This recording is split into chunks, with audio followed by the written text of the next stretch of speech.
सच्चिदानन्दरूपाय विश्वोपत्यादिहेतवे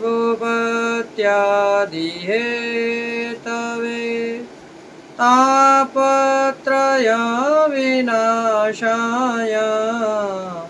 श्रीकृष्णाय वयं नमः।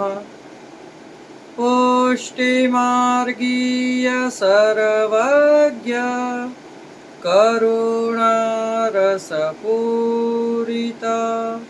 श्रेष्ठफलप्रदाता च तस्मै श्री गुरुवे नमः।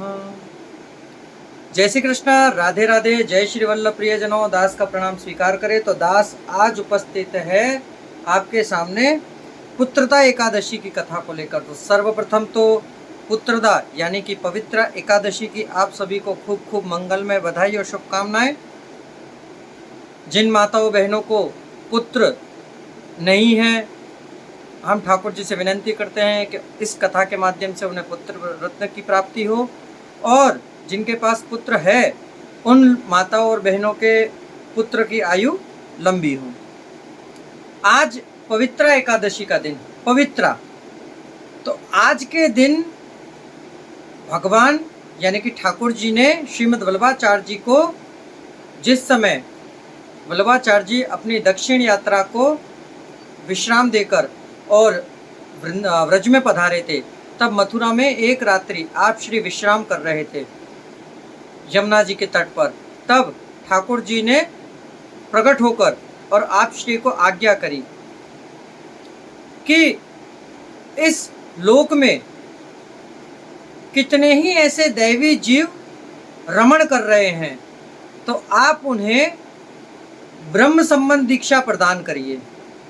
तो आज पवित्रा एकादशी और कल पवित्रा बारस।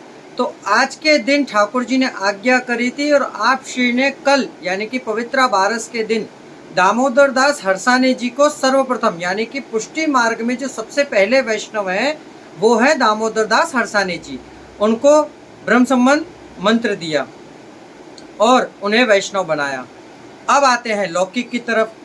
तो पुत्रदा एकादशी जो श्रावण मास के शुक्ल पक्ष में आती है, इसमें ज्येष्ठ पांडव धर्मराज युधिष्ठिर ने हाथ जोड़कर विनय पूर्वक भगवान श्री कृष्ण से निवेदन किया कि भगवान आप मुझे श्रावण मास के शुक्ल पक्ष की एकादशी के विषय में जानकारी दें।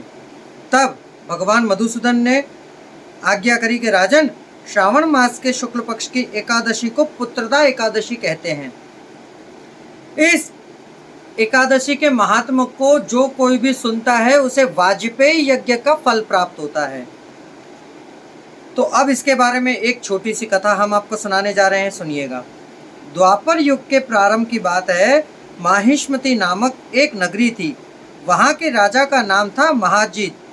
राजा के कोई पुत्र नहीं था। पुत्रहीन होने के कारण वह दुखी रहता था, क्योंकि पुत्र के बिना न तो इस लोक में सुख प्राप्त होता है और न परलोक में सुख प्राप्त होता है।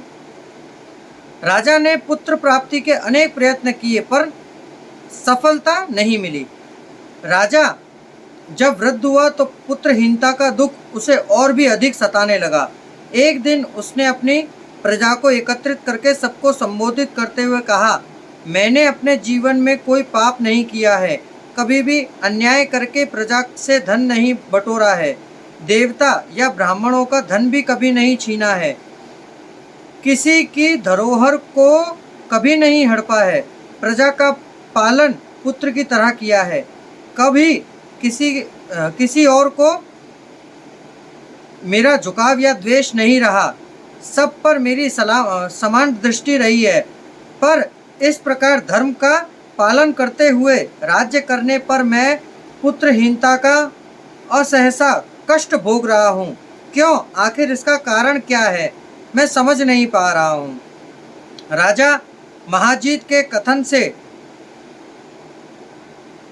सबके मन को दुख हुआ। इस समस्या पर विचार करने के लिए मंत्री एवं अन्य गणमान्य व्यक्तिगण वन में गए और बड़े बड़े श्रेष्ठ मुनियों के दर्शन किए। वन में एक वयोवृद्ध मुनि लोमश ऋषि रहते थे।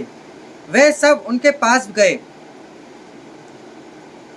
ऋषि को यथा योग्य दंडवत करके सब उनके सामने बैठ गए। उन्होंने ऋषि लोमस से विनय पूर्वक हाथ जोड़कर कहा, हे ऋषिवर, हम आपके दर्शन करके अपने आप को बहुत भाग्यशाली मान रहे हैं। लोमस ऋषि ने कहा, मंत्रीगण बताइए, आप लोग यहाँ किस उद्देश्य से आए हैं? मैं उसे अपने सामर्थ्य के अनुसार अवश्य पूरा करूंगा। ऋषि के आश्वासन भरे कथन को सुनकर मंत्रियों ने कहा, महर्षि, महेशमती नगरी के महाजीत नामक राजा हमारे राजा हैं और वे महेशमती में राज्य करते हैं। वे बड़े ही धर्मात्मा राजा हैं। वे प्रजा का पालन अपने पुत्र की तरह करते हैं। इस पर भी उनके कोई पुत्र नहीं है, अतः वे बहुत दुखी रहते हैं। इस बात का हमें भी बहुत दुख है, क्योंकि राजा के सुख दुख में प्रजा भी भागीदार होती है ना, तो राजा को और न हमें इस कारण का पता है कि राजा पुत्रहीन क्यों है। हम यह जानने के लिए आपकी सेवा में प्रस्तुत हैं। आपके दर्शन करते ही हमें यह विश्वास हो गया कि हमारी इस समस्या का समाधान आपके द्वारा अवश्य हो जाएगा। मंत्रियों की बात सुनकर ऋषि लोमश ने नेत्र स्वतः ही कुछ देर के लिए बंद किए और वे राजा के पूर्व जन्मों का विचार करने लगे। विचार करने के बाद बोले, मंत्रियों, पिछले जन्म में यह राजा बड़ा निर्लज था और बुरे कर्म किया करता था।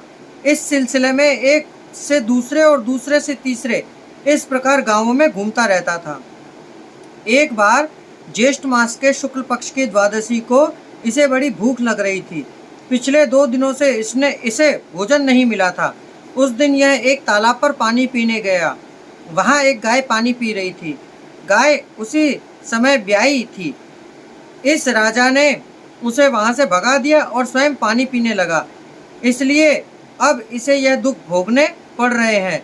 ये एकादशी के दिन भूखा रहा, अतः व्रत करने के कारण यह इस जन्म में राजा बना और प्यासी गौ को पानी न पीने देने के कारण पुत्रहीनता का दुख भोग रहा है। महर्षि लोमस की बात सुनकर मंत्री आदि ने कहा, महर्षि, हमारे शास्त्रों का कथन है कि पुण्य के कार्य करने से पापों से छुटकारा मिल जाता है, अतः कृपया करके आप कोई ऐसा उपाय बताइए जिसके करने से उसके पूर्व जन्म के पाप नष्ट हो जाए और उन्हें पुत्र रत्न की प्राप्ति हो जाए।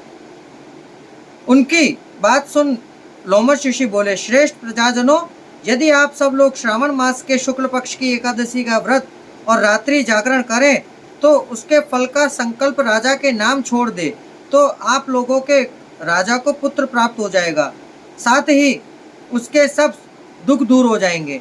महर्षि लोमस के परामर्श को सुनकर वे सब लोग अपने नगर लौट आए और उनके परामर्श के अनुसार सबने विधि पूर्वक श्रावण मास के शुक्ल पक्ष की पुत्रदा एकादशी का व्रत किया और द्वादशी के दिन उनके फल को राजा को प्रदान कर दिया। इस पुण्य के प्रताप से रानी गर्भवती हुई और 9 महीने बाद उनके गर्भ से एक तेजस्वी पुत्र ने जन्म लिया। जिन्हें पुत्र प्राप्ति की इच्छा हो वे अवश्य ही इस व्रत का एकादशी का विधि पूर्वक व्रत करें और इस व्रत के प्रभाव से वे इस लोक में सुख भोगकर परलोक में स्वर्ग का आनंद भोगते हैं।